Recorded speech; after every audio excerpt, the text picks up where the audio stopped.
Lenin movie చూశాను. ఇది ఒక నిజంగా typical revenge love story. So setup in village, ఒక విలేజ్ లో డ్రామా అంతా స్టార్ట్ అవుతుంది. విలేజ్ లో చాలా ఆర్టిఫిషియల్, విలేజ్ సెటప్ అనేది చాలా ఆర్టిఫిషియల్ గా ఉంది. 90% ఆఫ్ ద మూవీ సెట్స్ లోనే ఉంటుంది. చాలా మందికి తెలిసి ఉంటుంది. ఇనిషియల్లీ భాగ్యశ్రీ బోర్సే గారి ప్లేస్ లో శ్రీలీల గారు ఉండేది. ఆమెను రీప్లేస్ చేసి భాగ్యశ్రీ బోర్సే గారిని పెట్టారు. సో నాకైతే ఇది ఒక బెస్ట్ అనిపించింది. డిసిషన్స్ మేకర్స్ ఎలా తీసుకున్నారో నాకు తెలియదు కానీ భాగ్యశ్రీ గారు చాలా బాగున్నారు స్క్రీన్ మీద చూడటానికి. ఈ సినిమాలో చాలా బాగా పర్ఫామ్ చేశారు. ఈ సినిమాలో లెనిన్ ఆమె గురించి ఫైట్ చేస్తుంటాడు. వాళ్ళిద్దరి మధ్యలో ఒక లవ్ స్టోరీ ఉంటుంది. సో ఇదంతా remaining part of the film. Akhil ఇంకా భాగ్యశ్రీ గారికి కెమిస్ట్రీ బాగుంది. భాగ్యశ్రీ గారు ఎస్పెషల్లీ చాలా క్యూట్ ఎక్స్ప్రెషన్స్ తో ఇచ్చారైతే. ఇంకో పాజిటివ్ ఏంటంటే ఈ సినిమాలో తమన్ గారి మ్యూజిక్ నిజంగా కపుల్ ఆఫ్ సాంగ్స్ అయితే నాకు చాలా ఫీల్ గుడ్ వైబ్ ఇచ్చాయి. సో బ్యాక్గ్రౌండ్ స్కోర్ ఓకే గానీ ప్రీవియస్ మూవీస్ విన్న ఫీలింగ్ అయితే వచ్చింది. అఖిల్ గారి పర్ఫార్మెన్స్ కూడా చాలా బాగుంది. యాక్టింగ్ వైజ్ ఆయన చాలా ఇంప్రూవ్ అయ్యారు. యాజ్ ఎ స్టోరీ చూసుకుంటే ఇది ఒక నిజంగా ఒక గుడ్ మూవీ. నిజంగా అఖిల్ గారి నుంచి become a great love story అని కాదు కానీ సో మనకి over the top Masih slow motion shots ఇలాంటివి పెట్టేసి మన లవ్ స్టోరీలో ఉన్న ఎసెన్స్, దాని ఇంపార్టెన్స్, దాని ఇంటెన్సిటీ తగ్గించేస్తాం. నిజంగా లెనిన్ సినిమాతో కూడా అదే ప్రాబ్లం. నిజంగా నాకు అక్కడే అనిపించింది. ఏది సరిగ్గా ఎస్టాబ్లిష్ చేయలేదు సరిగ్గా. ఆ విలేజ్ అండ్ హీరో చుట్టూ ఉన్న క్యారెక్టర్స్ గానీ ఏదో ఉన్నారంటే ఉన్నారు, నామకే వస్తే అంతే. సో ఈ సినిమాలో సాంగ్స్ ఉంటాయి. నిజంగా ప్రతి అకేషన్ కి తగ్గట్టు మన దగ్గర బట్టలు ఉంటాయి కదా. సో ఆ టైప్ లో ఈ సినిమాలో కూడా ప్రతి సిచ్యువేషన్ కి ఒక సాంగ్ ఉంది. సాంగ్స్ అయితే అన్నేస్తారు. నిజంగా సీన్ తో సంబంధం లేకుండా సాంగ్స్ వస్తుంటాయి. నాకు ఫస్ట్ హాఫ్ అంతా డీసెంట్ గానే అనిపించింది. Good interval.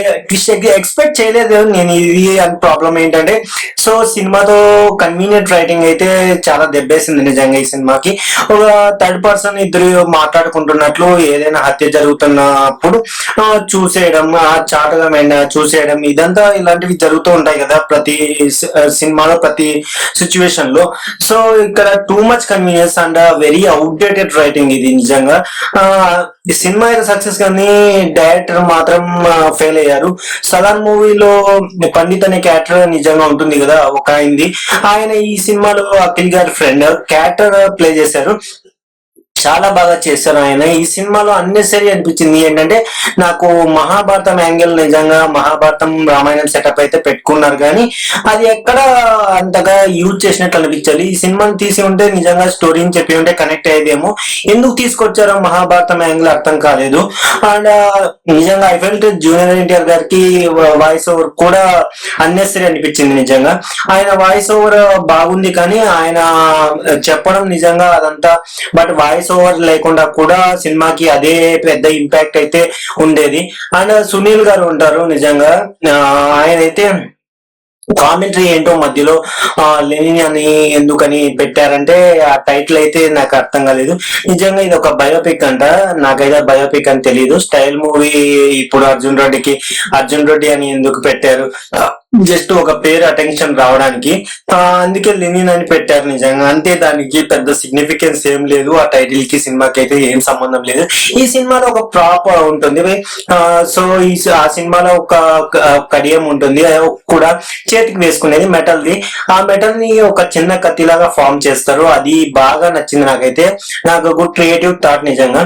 సో క్లైమాక్స్ లో సూపర్ మ్యాన్ మీద చేతులు వేస్తూ ఉంటారు. ఒక సినిమాలో జనాలందరూ చుట్టూ గుమిగూడి సినిమాలో వచ్చి కూడా అలాంటిదే ఉంటుంది. సో అక్కడ నుంచి ఈ సినిమా ఇన్స్పైర్ అయ్యారా, యాస్టీస్ కాపీ కొట్టి తీసేసారా, అదైతే నాకు అర్థం కాలేదు. నాకు అది కొంచెం నవ్వు వచ్చింది. సో హీరో ఊరి కోసం ఏదో చేసినట్టు, ఊరిని మార్చేసినట్టు అలాంటిది ఏం లేదు. సో దసరాలో యాక్చువల్లీ ఊరి కోసం మన హీరో నాని గారు ఏదైతే ఊర్లో నాటసార అమ్మకూడదు, సో ఇలాంటి సోషల్ మెసేజ్ అయితే ఒక ఇచ్చారు కదా. సో ఇక్కడ అలాంటి ఏం లేదు. ఇలాంటి హంగు ఆర్బాట ఏం లేకుండా ఒక ప్రాపర్ లవ్ స్టోరీలా ఒక రస్టిక్ లుక్ తో అఖిల్ గారిని అయితే ప్రజెంట్ చేశారు. అదైతే అంతవరకు ఓకే, బాగుంది. స్లో మోషన్ షాట్లు పెట్టి ఆర్టిఫిషియల్ పెట్టి సినిమాని అడల్ట్ అయితే చేసేస్తారు. అసలే పేటబుల్ రివెంజ్ లవ్ స్టోరీ నిజంగా ఇది. కానీ అడల్ట్రేషన్ వాళ్ళ సినిమా హానెస్ట్ గా అయితే చెప్పకపోవడం వల్ల ఓవర్ ద టాప్ సీన్స్ అయితే ఉండడం వల్ల సినిమా అంత గ్రేట్ గా అయితే లేదు. సో గుర్తుండిపోయే సినిమా అయితే ఏం కాదు, ఏదో ఆ, ఒక మాసి లుక్ తో మన అఖిల్ గారిని ప్రజెంట్ చేయాలని చెప్పేసి ఏదో ఒక ప్రయత్నం అయితే చేశారు, కానీ నాకైతే అంతగా ఏమనిపించలేదు. సో మీరు చూసింటే మీ ఒపీనియన్ కామెంట్ చేయండి. సో నా వరకు అయితే అంతగా నచ్చలేదు, నేను కనెక్ట్ కాలేదు ఈ సినిమాకి. సో ఏది ఒక ప్రాపర్ గా ఎస్టాబ్లిష్ చేయలేదు, లవ్ స్టోరీ ఫుల్ గా ఎస్టాబ్లిష్ చేయలేదు. అలా అని ఒక పగ అని తిరుగుతుంటారు. సో ఆ పగని కూడా ప్రాపర్ గా ఎస్టాబ్లిష్ చేయలేదు, ఆ క్యారెక్టర్స్ ని కూడా ప్రాపర్ గా తీసుకురాలేదు. ఏ క్యారెక్టర్ కి పెద్ద ఇంపార్టెన్స్ ఉండదు. సో బ్రహ్మాజీ గారి క్యారెక్టర్ గాని, సునీల్ గారి క్యారెక్టర్ గాని ఏది ఫుల్ వాళ్ళని పూర్తిగా ఇన్వాల్వ్ చేయలేదు సినిమాకి. ఓవర్ ద హీరో అని అని ఉంటారు కానీ, సో అలాంటిది ఏం లేదు ఈ సినిమాలో నిజంగా. సో దట్స్ ఇట్ గైస్, ఇది నా ఒపీనియన్ మాత్రమే. సో మీ ఒపీనియన్ ఏంటో కామెంట్ లో చెప్పండి. That's it guys, thank you for watching. Please subscribe my channel.